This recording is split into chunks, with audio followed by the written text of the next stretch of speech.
Welcome to the Whiska Chicks podcast, where Amy and Suzie are two sisters that banter about random, relatable topics. What is a Whiska Chick? Well, it's a term our beloved Nana used for anything random, so instead of saying thingamajig or doodad, she would say Whiska Chick. We are here to have fun, a lot of laughs, and to spread joy and mindfulness. Give a listen. You may learn something or have an aha moment or two. We dedicate this creative endeavor to our Nana, whose most powerful saying was, be true to yourself. Hello, everybody, and welcome back to the Whiska Chicks podcast. I'm Suzie. And I'm Amy. And welcome back to episode 42. Anyway, sorry. Before we get started today, Amy and I had something we want to share with you that happened to us in the last week or so that was kind of unexpected and exciting. We got contacted by a guy, and I really hope I don't butcher his name. His name is Tal, T-A-L, and his last name is Gur, G-U-R. And he is like an entrepreneur. He's like a self-made man kind of guy. And he's written a couple of books. One's called The Art of Fully Living, and the other one's called Smarter Goals. But he has this whole movement that he's created. It's called Elevate, or Elevate Society. And so basically what I'm saying is he's a like-minded person to what we do here at Whiska Chicks. And he sent us an email basically saying he listened to the podcast and he loved it and felt that it needed to be shared more with the world. And could he write a review about us? And he did. And Amy and I were absolutely blown away by it. Yeah, blown away. And that's, we joke about that, like off, maybe I have said that in an episode where I'm like, it just takes one person to notice us. But anyway, this guy's really awesome. I've been reading a lot about him, and I'm going to link up his website in the footer of this podcast episode if you want to check him out. But he basically has traveled the world trying to complete 100 life goals, and he's done it. So I mean, it's sort of like living to your potential and elevating your life is the whole thing. So if that resonates with you, I really think that you should check him out because he seems like a really amazing guy. So if you're listening, Tal, thank you very much. Yes, thank you. Everything that you've done for us. Yeah, I mean, we're super humbled and super stoked that you noticed us. And so anyway. I just hope we can live up to the review. Right? I mean, yeah, agreed. We have a special breed of listeners, I think. I know. Well, we're a special breed, so. True. Absolutely true. And also, before we get into today's topic, I wanted to welcome two countries to the fold. Amy, you don't know about one of them because I just found out. We have now New Zealand and Panama. Panama. One of my favorite Van Halen songs. Yeah, that's a good one. That's a great album. Anyway, welcome and on to the business of the day, which is going to be part 3 of our Zodiac series of Gemini. We're in Gemini season. The twinsies. Twinsies for sure. Yeah. Gemini. The twins. The lovers. The whatevers. Yeah. I'm just kidding. Hero lovers. Anyway, do you have anything fun to start us off with about Geminis? I'll just kind of give the rundown of all the kind of Gemini logistics. So like we just said, the symbol is the twins. They're the third sign in the Zodiac. The dates for Gemini run May 21st through June 21st. Their element is air, and their quality is mutable, which means they tend to be more flexible.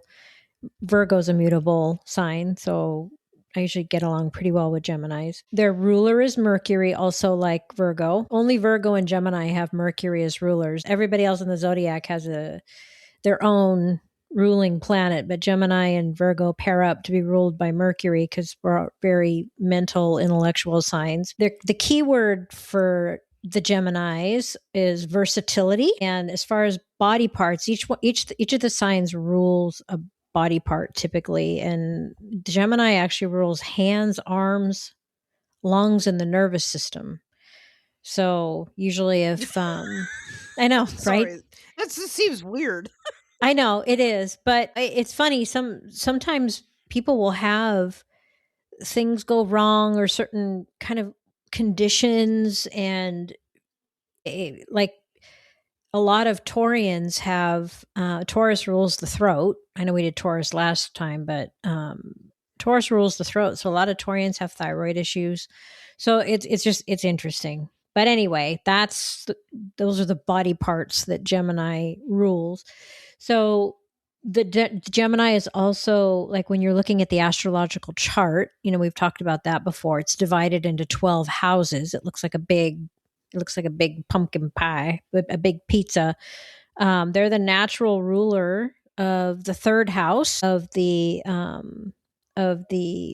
wheel there, and the third house is the house of communication, intellect, and mental attitudes. So that's where Gemini lives, and so that's kind of all the logistics around the Gemini folks. But if you start to look at the zodiac as each sign, as you move through the signs of the zodiac, they build on each other, and it starts to create a journey. And like we've talked about, each sign tends to bring in something that complements the sign that came before it as far as characteristics.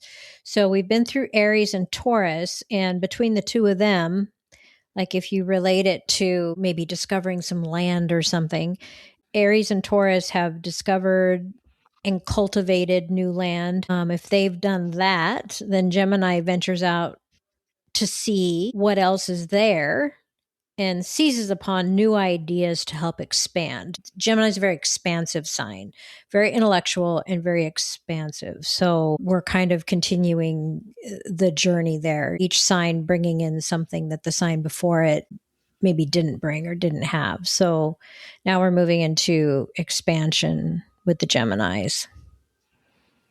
Dun dun dun. Dun, dun, I was reading some here comes the lack of word segment of the podcast for Susie. Jesus. It's the brain fart section. It's freaking menopause. I was reading about just personality traits about Geminis, and statistically, Geminis are actually a very good sign for me as an Aries, because we possess some of the same qualities, but on different levels. Like, Geminis are known for being quick-witted and sociable and curious, and you mentioned Mercury, which is the planet of communication, so they're really good, like, social butterflies and conversationalists and whatnot. I mean, they're the person at the party that can talk to anyone and just go with it. So right. I think that's why Geminis and I get along so well, because we're both very outgoing, outspoken signs of the zodiac. I think that Geminis, admittedly, are more adaptable than Aries, being an air sign, because they're kind of going with that flow of air. Wherever the wind's blowing is, well, they will go and adapt and fit right in. So I actually have a lot of Geminis in my life. I've been in relationships, friends, romantic relationships with Geminis, and I can definitely say they can handle an Aries. And our dad was a Gemini. Yeah. So, and his birthday was yesterday. Yesterday. Happy heavenly birthday, Pops. Yeah. Happy birthday, Dad. We mentioned Gemini being, twins. It says that they are represented by Castor and Pollux from Greek mythology.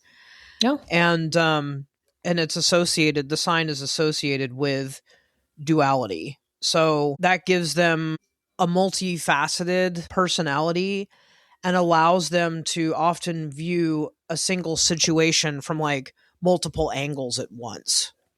Which for me, I can very much have a one track, just plow in, this is how I see things. So I think that's what makes Geminis a lot of fun. I think I've never met a Gemini that I was like, ugh, you're a Gemini. I'm like, oh, you're a Gemini. Yeah. Not only are they a mutable sign, which makes them, like you said, flexible and can kind of go with the flow, but they literally, you talk about the twins, and think about, just aside from Gemini, think about a set of twins. There's usually the personalities tend to be opposite of one another in a way, and but yet they will blend and be bonded.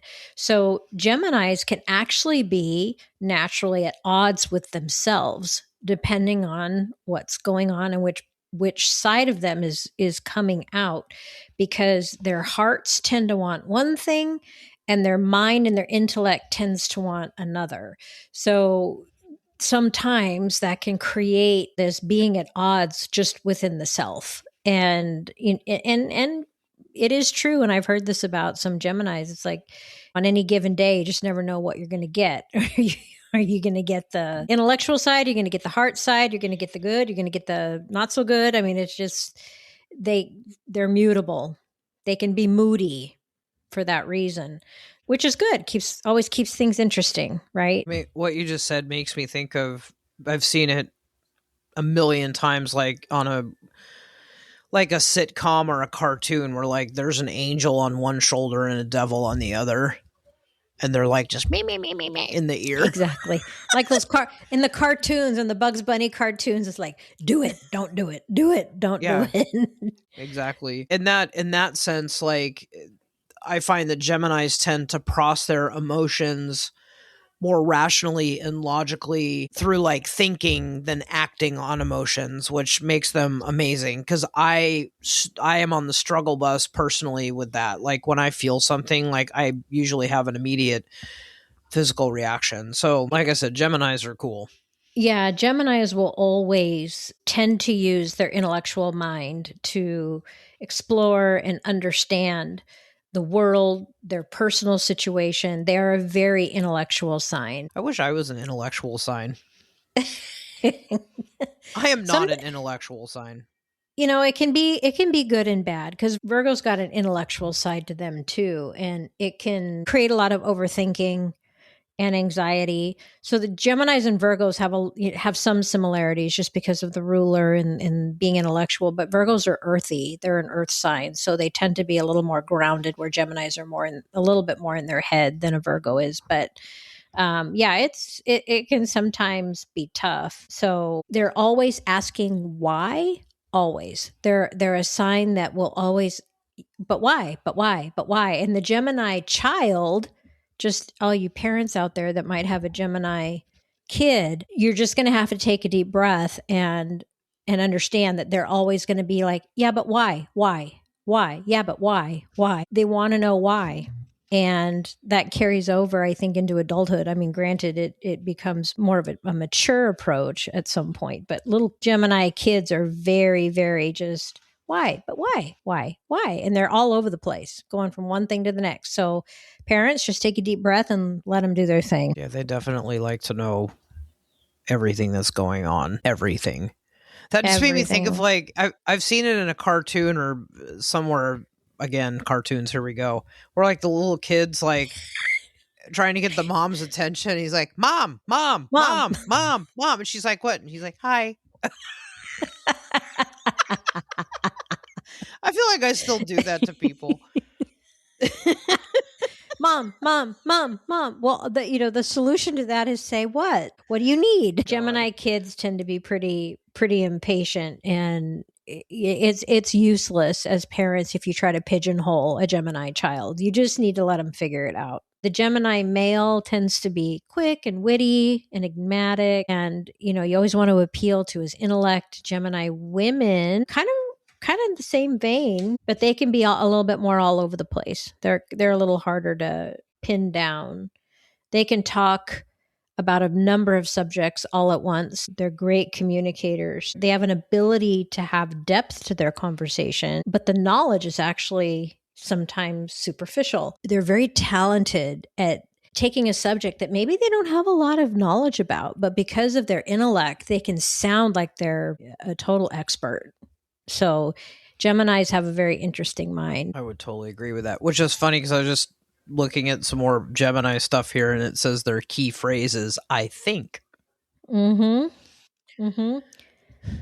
key word is versatility. I don't know what that means. I'm just kidding. I know what it means. But yeah, Geminis, because I feel like when you're talking about astrology and what signs are compatible, I think it's interesting. Like when you're saying about like going around the wheel, where you have Aries as the first sign, and it's like that go go go first into charge that, and Mhm. then you move into Taurus, which is all that like grounded, cultivating, just sitting there like the bull in the grass, and then the Taurus being sandwiched by Aries and Gemini. I don't know, like it's interesting to think about that. Well, yeah, and if you think about it, the zodiac does go up and down. I mean, you start with Aries as a fire sign, then you come in with grounded Taurus as an earth sign, then here comes Gemini, an air sign, and then next up is Cancer, which is all watery and emotional and ruled by the moon and really knows how to operate from the heart and has patience like you wouldn't believe. But if you push them too far, their little crab claws come out. But we'll talk about Cancer when we get to that. But it is interesting how the zodiac ebbs and flows as you go through each sign. Geminis are, I know a few Gemini women. I don't know any Gemini men. I don't know any Gemini children either. But I have two very close Gemini women in my life, and one of it is smart as a whip, man. Oh my God, is she smart and plans everything. Girlfriend plans everything, but is also extremely nurturing. My hairdresser is a Gemini also, and she's my soul sister, spiritual sister. We just love to talk and talk and talk and talk. Talk and talk and talk. A couple other fun facts about Geminis. They're overall like if you had a power color, like Aries is red. I don't know, is Taurus green? I believe so. So Gemini, your power color is yellow, which makes sense as we go Mm. into summer Mm-hmm. and you're the sun. Your day of the week is Wednesday. This is a great day that will amplify your natural strengths and your characteristics. So call it hump day if you want. Um but it's your best day. It's your best day for like networking and social connections and using your intellect. Yeah, and your greatest compatibilities are with Libra, which is another air sign, Mm-hmm. and Aquarius, which is another air sign. You also get along, like I said, with the fire signs, Sagittarius, Aries, and Leo. Yep. Typically, when you think about the elements, just as elements, what does fire need to survive or burn? It needs air. It's kind of like earth and water. Earth needs water. Water needs earth. So if you think it's kind of a superficial way to think about it, but typically, and as we've said before, you're way more than your sun sign. You have to really look at your chart. But yeah, Geminis will get along well with other air signs, air, fire. And it doesn't mean they can't get along with earth and water too, especially if the earth or water sign has a ton of air or fire in their chart. So typically, like you said, Aquarians, Sages, Leos, the other air and fire signs. I think it's also interesting too. You'll answer this more correctly than me. Is Gemini is one of 3 zodiac signs that are like, if I could say, like human form and not an animal. Yeah. So the Because Gemini, Aquarius is a water bearer, right? yeah, but it's a human bearing water. Yeah, Yeah, and Virgo is the harvest queen or whatever. maiden. That's a harvest maiden. Who else takes human form? I I think think that's I it. think that's it. That's it, because everybody else is an animal or a half human, half animal. Like Sagittarius is the what is it? What are those called? Centaurs, where they're half Something like horse, that. half human. Yeah, everything else is like or like a symbol, like the scales. Like Libra is a scale. But Yeah, Libra can often be depicted of justice, of a human holding the scales. yeah. Um, but yeah, it's interesting. I never thought about My that before. my point to bringing that up was, oh my god, why do I always end up sounding Blip, like a blip, blip, cartoon? blip, Like blip. what the Elmo Fudd. good lordy. Let me try that again. Take 2, everybody. Whiskey checks, take 2.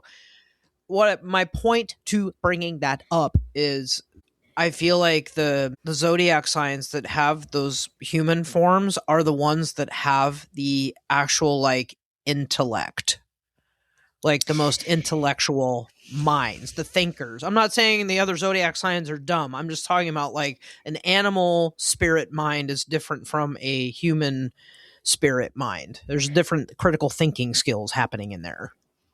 That's an interesting observation. I never thought about that before. I just pulled that out of my rear end, literally. Just in Aries fashion. Pull it out of your rear. Girl, you know it's true. But yeah, I was thinking about That's that. funny. Yeah, no, that's a good point for sure. But I think with the Geminis, they do have two sides to them. And oftentimes, if you are a Gemini listening to this, and we're giving you permission to be at odds with yourself.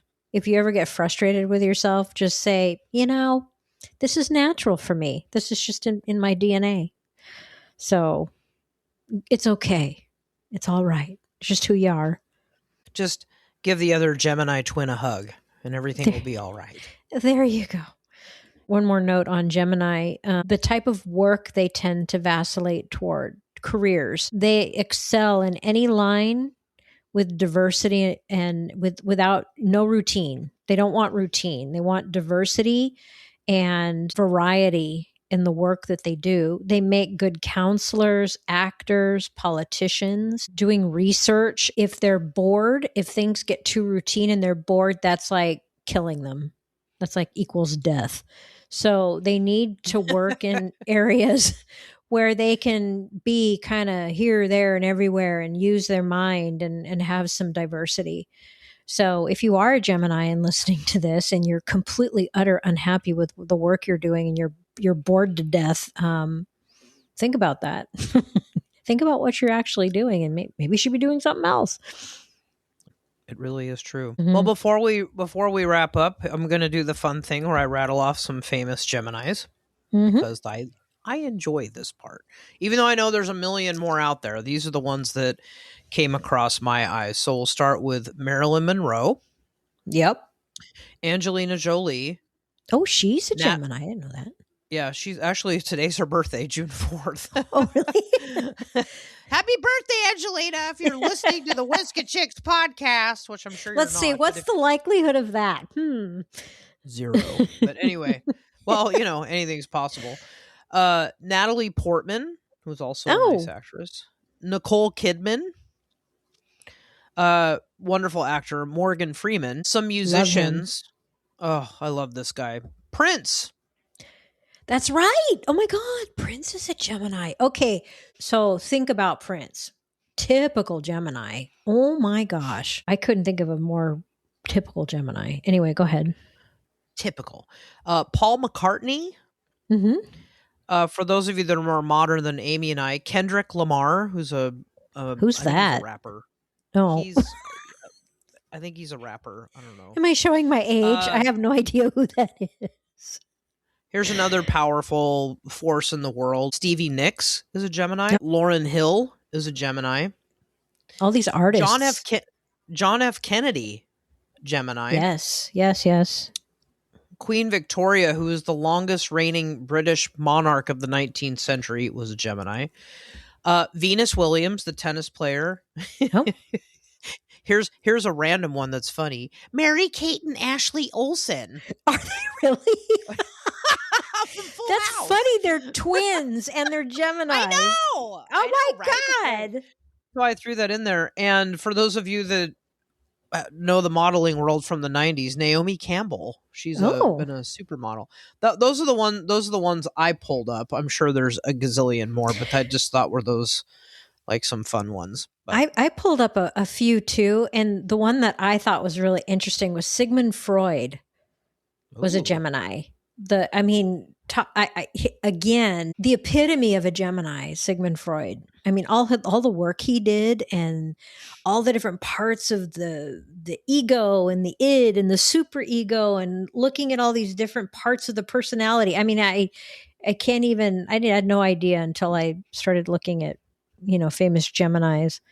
I thought that was like so appropriate. Sigmund Freud. But if you look at all the names that you read off, JFK, I said they make good politicians. You read off a lot of actors, counselors. You talk about Freud. I mean, granted, I'm sure he did his share of counseling of people, but famous author. I had one on my list that I thought was interesting. I don't know how he fits in here, but Jacques Cousteau. Oh my God. I don't even know if half our audience even knows who he is, but I guess forgot interesting. about him. We used to watch his show when we were littles. I know. So what was it called? Like The World of Jacques Cousteau or something? Yeah. He was so like, you'd think he'd be like a Cancer or something. He was so into the ocean, and maybe he just had a lot of water in his chart other than being a Gemini. But anyway, interesting. Jacques Cousteau. Blast from the past. Yeah, all right. Anyway, so that wraps up the Gemini for Gemini season. Yep. Yeah, that was a good one. I had fun with that. Anyway, do you have homework for people? No, actually, I don't this time. I'm not sure. Do you have any ideas for homework? I know I'm the homework girl, but I don't know. Well, I feel like with the Zodiac episodes, it's fun just to be like identify. You know, there are some people, I know a lot of people where they don't even like know what their sun sign is. Like they're not even like, I'm not into that, or I don't even know about that, or I don't care about that. Right. But to be truthful, all of these Zodiac signs are real constellations in the galaxy. That's right. They've been around since BE, before Earth. I don't know. Well, all of the ancient civilizations studied them and used them, all of them. So there's a lot of merit to them. We didn't always have Google Maps. They actually had to navigate with stars. But I have a cool app. I have a cool app in my phone that my good friend in Germany, when I was there a couple of years ago, we were out in her backyard at night, and she was showing me. She has an app on her phone where if you pointed at the sky, it will tell you like the planets and the constellations. And I was like blown away by this. But I was literally going in a circle, and it was like you could see it was like Aries, Taurus, Gemini, Cancer. They're all like in the sky together. You can't see them with the naked eye, but they're up there. But I'm saying, like, everything's floating over your head, people. Like, that's the point. So, and it's all in a big wheel, like your chart. If you've ever looked at your natal, in the sky keeps on turning. Yeah. Oh, I shouldn't sing. Stop it, Amy, because I will kill everyone. I'll drive everyone away. But when you pull up your natal chart, when you pull up your natal chart, it's a wheel, because basically it's if you were up in the sky and you're looking down on the circle or on the wheel of the constellations, and then it's divided into sections over, I don't know how to describe it, but you're looking down on top of the wheel of all the constellations. And so it's a bird's eye view of the sky at the time of your birth. And that's why it's in a wheel and divided all up like that. So but yeah, what's the app called that you were talking about? Stand by. Yeah. Skyview or Skyview Lite, because it's free. Okay. I use it all the time. You know, if it's something I can't see, or if there's weird planetary things going on, because I'll look up, I'll be like, what's that? I'm like, boop, with the phone. I'm like, oh, that's Mars. Well, it's red. I should know that. But yeah, it's cool. And then you see stuff. Sometimes I've seen the International Space Station with it. Oh. Like it's floating overhead somehow or whatever. But anywho, I would just say homework, like find a Gemini or two in your life, or identify one and give them a hug. Tell them you're happy that they're in your life and just embrace them. Give them 2 hugs, one for each side of them, their personality. Exactly. And maybe you've learned, maybe if you have people in your life that you know are Geminis, perhaps now you know them a little better somehow. I don't know. Especially children. All right, we're going to mom. Hi. Anyway, all right, that's going to conclude this episode of the Whiskey Chicks podcast. I don't know where I just went with that, but anyway, we know what old Nana would say. Be true to yourself.